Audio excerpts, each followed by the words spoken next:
Hi, hello, my dear students. Welcome to your English Academy Zero to Hero in English. ಈ ಒಂದು ಅವಧಿಯಲ್ಲಿ ನಾವು ಏನಪ್ಪ ಅಂತಂದರೆ second P U C English ಪಠ್ಯಪುಸ್ತಕದ ಮೊದಲನೇ ಅಧ್ಯಾಯವಾದಂಥ ರೋಮಿಯೋ ಆ್ಯಂಡ್ ಜೂಲಿಯಟ್ ಬಗ್ಗೆ ನಾವು ಇವತ್ತು ಡಿಸ್ಕಸ್ ಮಾಡ್ತಾ ಹೋಗೋಣ.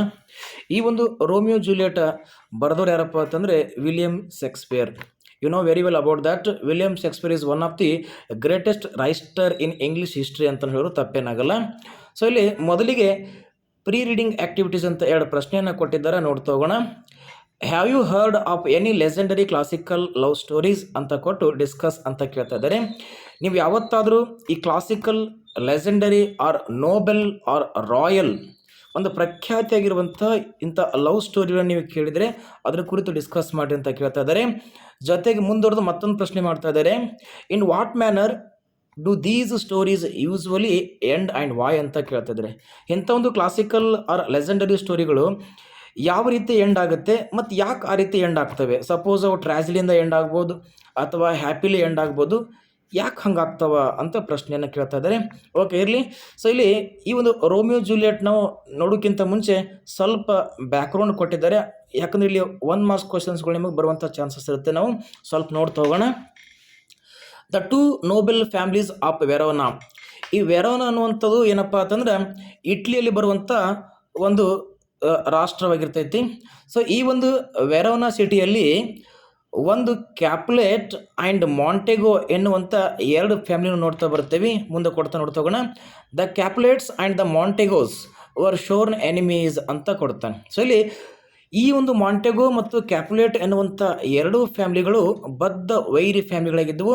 ಅವು ಎಲ್ಲಿದ್ದವಪ್ಪ ಅಂದರೆ ವೆರೋನಾ ಎನ್ನುವಂಥ ಸಿಟಿಯಲ್ಲಿತ್ತು. ನೋಡ್ತಾ ಹೋಗೋಣ. Romeo and Juliet belonged to rival families. Rival means enemy ಅಂತ ನಾವು ಹೇಳ್ತಾ ಬರ್ತೇವೆ. ಓಕೆನಾ? ಈ ಒಂದು ಎರಡೂ ಕುಟುಂಬಗಳು ಈ ವೈರಿ ಕುಟುಂಬಗಳಾಗಿದ್ದವು. Every Montagues and it means Capulet ಅಂತ ಹೇಳ್ತಾ ಬರ್ತೀವಿ. ಇಲ್ಲಿ ನೆಕ್ಸ್ಟ್ ನೋಡ್ತಾ ಹೋಗೋಣ. Old lord Capulet hosted a grand supper ಅಂತ ಕೊಟ್ಟಿದ್ದಾನೆ. ಇದಕ್ಕಿಂತ ಮುಂಚೆ ಸ್ವಲ್ಪ ನಾವು ನೋಡ್ತಾ ಹೋಗೋಣ. ಈ ಮಾಂಟೆಗೋಸ್ ಫ್ಯಾಮಿಲಿಗೆ ರೋಮಿಯೋ ಸಂಬಂಧಪಟ್ಟಿದ್ರೆ it means Romeo belong to the Montagues family and Juliet belong to the Capulet family ಅಂತ ನಾವು ಹೇಳ್ಬೋದು. ಇಲ್ಲಿ ಏನಾಗುತ್ತೆ ಅಂದರೆ one time old lord Capulet is going to hosted the a grand supper. ಇಲ್ಲಿ ನೋಡ್ರಿ, ಸಫರ್ ಅಂತ ಕೊಟ್ಟಿದ್ದಾನೆ. ನೀವು ಸಫರ್ ಅಂದ ತಕ್ಷಣ ಇಲ್ಲಿ ಬರ್ಡನ್ ಅಂತ ಅನ್ಕೋಬೇಡ್ರಿ, ಆ ಸಫರೇ ಬೇಡ. ಅದು ಯಾವುದಪ್ಪ ಅಂದರೆ ಇಲ್ಲಿ ನಾವು ಹೇಳ್ತಾ ಬರ್ತೀವಿ ನೋಡಿರಿ, ಏನಪ್ಪ ಅಂದರೆ SUFFER ಸಫರ್ ಅಂದರೆ ಬರ್ಡನ್ ಅಂತ ಆಗುತ್ತೆ. ಬಟ್ ಇಲ್ಲಿ ಆ ಸಫರ್ ಅಲ್ಲ, ಡಬಲ್ ಪಿ ಕೊಡ್ತಾ ಇದ್ದಾನೆ. ಸೊ ಇಲ್ಲಿ ಡಬಲ್ ಪಿ ಅಂದರೆ ಏನಪ್ಪ ಅಂತಂದರೆ ಔತಣಕೂಟ ಅಂತ ನಾವು ಹೇಳ್ಬೋದು. ಓಕೆನಾ? Though Romeo belong to the family of Montagues. ನಿಮಗೆಲ್ಲರೂ ಹೇಳಿ ನಾನು. ಸೊ ರೋಮಿಯೋ ಏನಪ್ಪ ಅಂತಂದರೆ ಮಾಂಟೆಗೋ ಫ್ಯಾಮಿಲಿಗೆ ಸಂಬಂಧಪಟ್ಟಿದ್ರೆ, Juliet belongs to the Capulet family ಅಂತ ಆಗುತ್ತೆ. ನೆಕ್ಸ್ಟ್ ಹೋಗೋಣ. ಈ attended the supper in disguise to see Rosaline. ಇಲ್ಲಿದೆ ನೋಡ್ರಿ ಕತೆ. ಮೊದಲಿಗೆ ನಮ್ಮ ರೋಮಿಯೋಗೆ ಏನಪ್ಪ ಅಂತಂದರೆ ಜೂಲಿಯಟ್ ಮೇಲೆ ಲವ್ ಇರಲಿಲ್ಲ. ಅವನಿಗೆ ರೋಸಲಿನ್ ಎನ್ನುವಂಥ ಒಬ್ಬ ಹುಡುಗಿ ಪರಿಚಯ ಇದ್ದಳು. ಅವಳನ್ನು ನೋಡ್ಲಿಕ್ಕೆ ಆ ಒಂದು ಗ್ರ್ಯಾಂಡ್ ಸಫರ್ಗೆ ಅವನು ಎಂಟ್ರಿ ಕೊಡ್ತಾನೆ. ಹೇಗೆ ಕೊಡ್ತಾನಪ್ಪ ಅಂದರೆ ಈ attended the supper in a disguise to see Rosaline ಅಂತ ಕೊಟ್ಟಾರೆ. ಡಿಸ್ಗೈಸ್ ಅಂದರೆ ವೇಷವನ್ನು ಮರೆಸಿಕೊಂಡು ಯಾರಿಗೆ ಗೊತ್ತಾಗದೇನಪ್ಪ ಅಂದ್ರೆ ಅವನು ಆ ಒಂದು ಗ್ರ್ಯಾಂಡ್ ಸಫರಲ್ಲಿ ಅಟೆಂಡ್ ಆಗ್ಬೇಕಂತ ಅಂದ್ಕೊಂಡಿರ್ತಾನೆ. ಏನಾಗುತ್ತೆ ನೋಡ್ತಾ ಹೋಗೋಣ. There he sees Juliet on the dance floor and is fascinated by her beauty. ಯಾವಾಗ ರೋಮಿಯೋ ಆ ಒಂದು ಗ್ರ್ಯಾಂಡ್ ಸಫರ್ಗೆ ಹೋಗಿರ್ತಾನ, ಅಲ್ಲಿ ಜೂಲಿಯಟನ್ನು ಡ್ಯಾನ್ಸ್ ಫ್ಲೋರ್ ಮೇಲೆ ನೋಡ್ತಾನೆ. ಅಷ್ಟೇ ಅಲ್ಲದೆ ಅವಳನ್ನು ನೋಡಿದ ತಕ್ಷಣ ಲವ್ ಆಟ್ ಫಸ್ಟ್ ಸೈಟ್ ಅಂತ ಹೇಳ್ತಾರಲ್ಲ, ಫ್ಯಾಸಿನೇಟೆಡ್ ಬೈ ಹರ್ ಬ್ಯೂಟಿ, ಅವಳ ಸೌಂದರ್ಯಕ್ಕೆ ಏನು ಮಾಡ್ತಾನೆ, ಅಟ್ರ್ಯಾಕ್ಟ್ ಆಗ್ತಾನೆ, ಮೆಸ್ಮರೈಸ್ಡ್ ಅಂತ ನಾವು ಹೇಳ್ಬೋದು. It means fascinated. ನೆಕ್ಸ್ಟ್ ಹೋಗೋಣ. After the dance, he learns that she is the daughter of Lord Capulet. ನಮ್ಮ ರೋಮಿಯೋಗ ಪ್ರೀವಿಯಸ್ ಗೊತ್ತಿರಲಿಲ್ಲ ಜೂಲಿಯಟ್ ಯಾರು ಅಂತೇಳಿ. ಯಾವಾಗ ಡ್ಯಾನ್ಸ್ ಎಂಡ್ ಆಗುತ್ತೆ, he know about the Juliet is belong to the Lord Capulet and daughter of the old Lord Capulet ಅಂತ ಗೊತ್ತಾಗುತ್ತೆ. Next ಹೋಗೋಣ. She feels attracted to the man from the enemy family. The following verses express their implicit feelings for one another ಅಂತ ಕೊಟ್ಟಿದ್ದಾರೆ. ಅಂದರೆ not only Romeo is going to love with Juliet, Juliet is also love the Romeo ಅಂತ ನಾವು ಹೇಳ್ಬೋದು.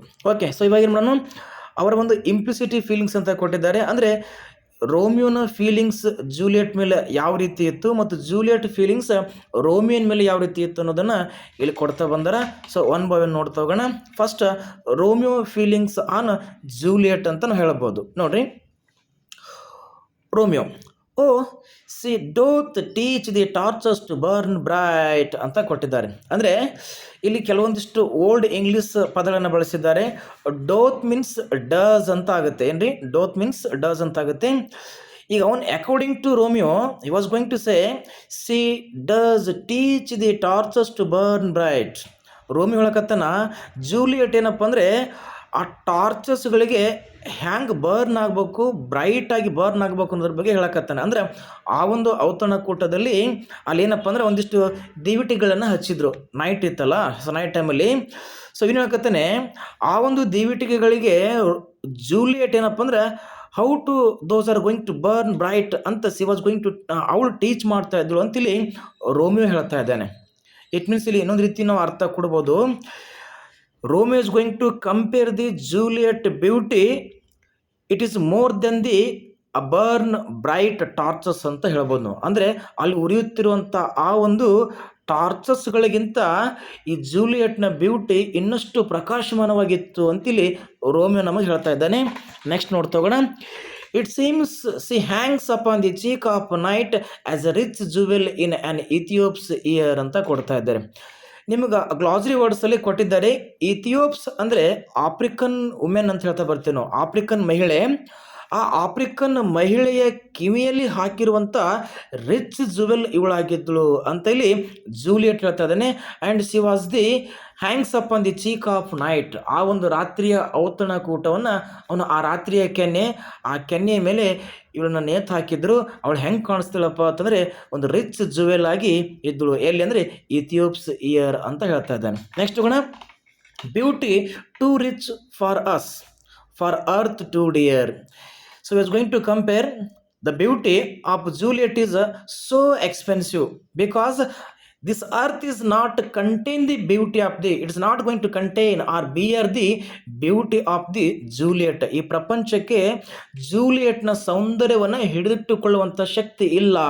ಅವನು ಹೇಳ್ತಾನೆ C was divine, ಅವಳು ದೇವತೆ, and she live in the common people ಅಂತ ಅವನು ಹೇಳ್ತಾ ಬರ್ತಾನೆ ಆ ಅರ್ಥದಲ್ಲಿ ಅವನು. ಓಕೆನಾ. ನೆಕ್ಸ್ಟ್ ಹೋಗೋಣ. So shows a snowy dove trooping with crows as and her lady over her fellow shows. ನೋಡಿ, ಅಲ್ಲೇನು ಡ್ಯಾನ್ಸ್ ನಡೀತಾ ಇತ್ತಲ್ಲ, ಆ ಡ್ಯಾನ್ಸಲ್ಲಿ ಅವಳ ಅದರ್ ಫೆಲೋ ಡ್ಯಾನ್ಸರ್ಸ್ ಇದ್ದರು. ಆ ಫೆಲೋ ಡ್ಯಾನ್ಸರ್ಸ್ಗೆ ಇವನು ಏನು ಮಾಡ್ತಾನೆ, ಕಾಗೆಗಳು ಅಂತ ಕಂಪೇರ್ ಮಾಡಿ ಆ ಕಾಗೆಗಳ ಗುಂಪಲ್ಲಿ ಇವಳೊಂದು ಸ್ನೋವಿ ಡವ್ ಆಗಿದ್ದಳು, ಬಿಳಿಯ ಪಾರಿವಾಳದಂತೆ ಅಂತೇಳಿ ಇಲ್ಲಿ ರೋಮಿಯೋ ಅವಳನ್ನು ಕಂಪೇರ್ ಮಾಡ್ತಾ ಇದ್ದಾನೆ. ಅಂದರೆ ಆ ಕಪ್ಪು ಕಾಗೆಗಳ ಮಧ್ಯೆ ಬಿಳಿಯ ಪಾರಿವಾಳದ ಹಾಗೆ ಇವಳೇನಪ್ಪ ಅಂದರೆ ಡ್ಯಾನ್ಸ್ ಮಾಡ್ತಾ ಇದ್ದಳಂತ ಹಾಗೆ ಅವನು ಹೇಳ್ತಾ ಬರ್ತಾನೆ. ನೆಕ್ಸ್ಟ್ ಹೋಗೋಣ. The measures done, it means dance is going to ended ಅಂತ ಆಗುತ್ತೆ. I will watch her place of stand. ಅವನು ಅದನ್ನೇ ನೋಡ್ತಾ ಇದ್ದ. ಏನಪ್ಪ ಅಂತಂದರೆ ಆ ಡ್ಯಾನ್ಸ್ ಎಂಡ್ ಆಗಬೇಕಾಗಿತ್ತು, ಇವನು ಅವಳಿಗೆ ಭೇಟಿ ಆಗಬೇಕಾಗಿತ್ತು. ಅವಳು ಎಲ್ಲಿ ನಿಲ್ತಾಳೆ ಆಫ್ಟರ್ ಡ್ಯಾನ್ಸ್ ಎಂಡ್ ಅಂತ ಇವನು ವಿಚಾರ ಮಾಡ್ತಾ ಇದ್ದ.